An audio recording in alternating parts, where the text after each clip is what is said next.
All right, so the Iowa Hawkeyes just lost to the Purdue Boilermakers in Kinnick Stadium in Iowa. They just lost to Purdue. Now, as a Penn State fan, I don't know how to feel about this because, yes, Iowa lost, and that's good because it helps us in the rankings. At the same time, they did beat us, so will they be ranked above us? Who knows? But what I do know is that typically, whenever a team beats you, you root for them to win because it makes the loss look better. But since Purdue beat Iowa in Iowa, in my opinion, it only proves how Penn State definitely, and I say definitely because I truly believe it, definitely would have beat Iowa if Sean Clifford did not get injured. However, that's not the point of this video. Penn State didn't play today. They're the number 7th ranked team in the nation right now. And this proves, I truly believe, Purdue is not a terrible football team. They're nothing special. And I show them gratitude for getting this win, especially playing in Kinnick Stadium in Iowa. It's not even a home game for Purdue. So credit to them, where all credit is due. But Penn State, with the defense that they have and the weapons on offense that they have, with Robertson at quarterback, they should still be able to hold on to an 11-point lead in the fourth quarter. They should still be able to win that football game as far as I'm concerned. As long as we don't clap 24/7, bang, clap, clap, clap, false start, right? False start every single time. We refused to adjust to what was happening in the football game, and that made me mad.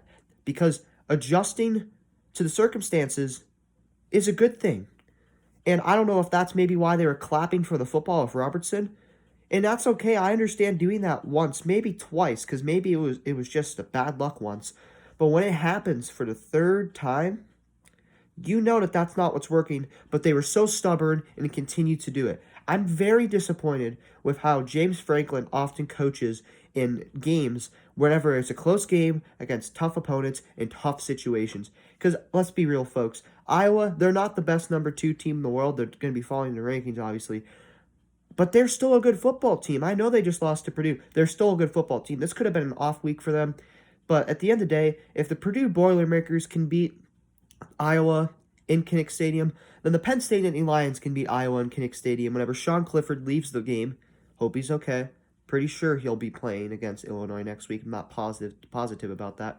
But if the Purdue Boilermakers can beat Iowa, then Penn State can beat Iowa whenever they're at full strength, minus their quarterback. I understand the quarterback is definitely the most important position on team, but at the end of the day, Penn State has better players than Purdue, especially on the defensive side of the football.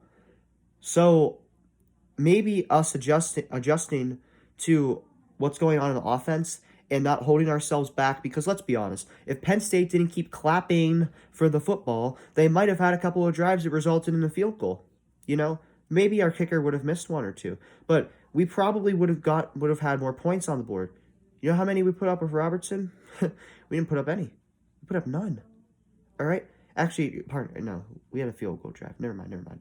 But still, Robertson, we did next to nothing with Robertson. Doesn't matter. Clifford would have made some of the throws that Robertson missed. I get that. But we would not have been in that position to begin with if Sean Clifford was in the game. That's not even the point. We still should have won. Okay? With Jahan Dotson on the field, utilize him. Don't throw 50-yard deep passes to him if you're backup quarterback. Throw slant routes 7 yards down the field. He has a better chance of hitting that throw, doesn't he? Stop clapping for the ball, too, because that ruins any sort of momentum that our offense somehow had going, all right? Stop doing that. Adjust to what's happening. Our defense was on the field 80% of the game, and that's why they gave up that game-winning touchdown, in my opinion. They were tired. It was like most of the Steelers games aside from last week's game. The defense was tired, so they began to fold. Thank God they didn't against the Bills, but that's not even the point of this video. But the Iowa Hawkeyes just lost the Purdue Boilermakers in their home stadium. Everyone has off games. Upsets happen. Purdue is not a terrible football team. But by all means, if that happened, then that should have happened whenever Penn State was beating them by over 2 possessions, had all the momentum in the world, and Sean Clifford went down. Huge injury, definitely impacted the result of the game. They would have won with Sean Clifford. I believe that. I was scared to say that last week because anything can happen, but this proves it to me today. The Purdue Boilermakers winning has proved that to me today. I'm not afraid to admit it. I'm simply not afraid to admit that. And it's a shame because Penn State still should have won the football game that was being played last Saturday in Kinnick Stadium, but they lost because they failed to adapt to what was happening during the game and were stubborn because even though their quarterback did suck, they went into it assuming that he would. And that is a problem because I understand he shouldn't, he's allowed to be worse. He's allowed to have bad throws and he's allowed to have, butterflies because he has never been in a game in a tough situation in his life when it comes to college football, and he goes in against the number 4 ranked team in the country at the time. Of course, you're going to be scared and all those things. You're going to be timid and all of those things like that.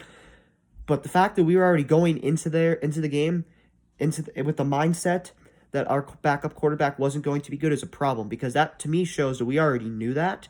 We gave up on him before he even started, and let's be real, wouldn't have made a difference most likely, but we don't know that for sure. Showing confidence in the man definitely helps. So that probably was why we clapped for the football, but you need to adapt. You need to adapt to what's happening during the game and stop clapping for the football after you clearly tell that it's hurting your team more than helping your team because that's just not a good idea at all. Let's be honest. I don't know why they did that, but the second time it happened, whenever they just kept getting false start after false start, the second false start that was caused by clapping the hands for the football instead of screaming hike, that is when that should have stopped right there because one time could be a fluke. I understand that. But please, for the love of God, I wish they would have adapted to what was going on and not being so stubborn.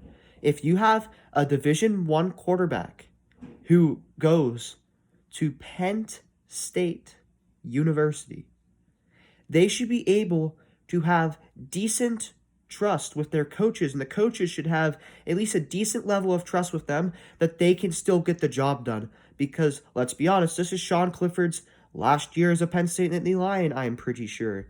So, unless if he comes back next year, if he's eligible to do so and decides to do so, whoever's the backup now could easily be the starting quarterback next year. If you're not showing confidence in him, A, why is he on the team? And B, the way he played, I don't even know why he was Division I, if I'm being completely honest with you. Nothing to bash the guy, because I love how sports fans say that people suck, because, obviously the athletes can do much better than you ever could, most likely. But, wow, it's disappointing. This game right here, I don't know. I'm happy that Iowa lost. I'm happy that they lost. Good job to Purdue. Because I do think it proves the point to the national media that we would have won with Sean Clifford. And honestly, I think it's going to help us in the rankings more than it's going to hurt. Because typically when a team beats you and then they lose, especially to a team that they should be beating pretty handily, or in general just at all, it usually hurts your team. But in this case, it might help Penn State. And if anything, I think it's just going to have a neutral effect, except it will drop Iowa down in the rankings. But it's very disappointing. Penn State should have won. They should have been able to escape with that game with their backup quarterback and the resources that they had, and they didn't. And this right there proves it to me. It proves it to me what I said to all of you last week, every single one of you. But there's another thing I want to talk about. The Cincinnati Bearcats. They're third ranked in the country. If Oklahoma goes up to 2 instead of Cincinnati, I will be mad. Cincinnati is a better team than Oklahoma. Now, Oklahoma looked better with their backup quarterback than they did Spencer Rattler, and I think they should start their backup quarterback, Blankenship. I think they should start him over Spencer Rattler. And maybe they will, maybe they won't. I guess we'll have to see later tonight whenever they play TCU. But what I will say is that Cincinnati, I'm rooting for them. I love Penn State. And if they played, I'd obviously root for Penn State. But I want to see what Cincinnati can do in the college football playoff. And this is the perfect storm for them. They should be able to win out. If they win out, they should be in the playoff. They should be the number 2 ranked team by the time the rankings come out on about, Sunday afternoon, Sunday evening. They should be the number 2 ranked team in the country. That is exciting. And I honestly think that they could beat the number 3 ranked team as long as that team is not Georgia or Alabama. They can maybe beat Penn State for all I know. I have no idea. But the way it looks is they can definitely compete with whoever will be in the number 3 spot. Even if they drop down in the rankings 1 and end up being number 3, they'd play the number 2 seed. I think they have a good chance of making the college football national championship as long as they don't play the number 1 seed. If they play the number 1 seed, I have confidence in Cincinnati. I think they can compete, but I don't think they're good enough to beat a team like Georgia this year. And if Alabama's loss was just a fluke, I don't think they could beat Alabama either. I hate to admit it because I do not like Alabama. I don't like the SEC in general, really. Well, when it comes to athletics, obviously I appreciate academics, everything like that. Nothing against the schools personally, but man, Alabama is an annoying football team to watch. But yeah, Cincinnati, this is going to most likely propel them to the number 2 spot. That is exciting. I'm excited for that football program. But this was my reaction and my take on the Purdue victory against the Iowa Hawkeyes. We are Penn State, but oh God, we should have won last week. I don't care if Clifford's not in the game. If Clifford was in the game, we're definitely winning. Still should have won with Robertson as our backup quarterback. Thank you so much for watching. Love you guys.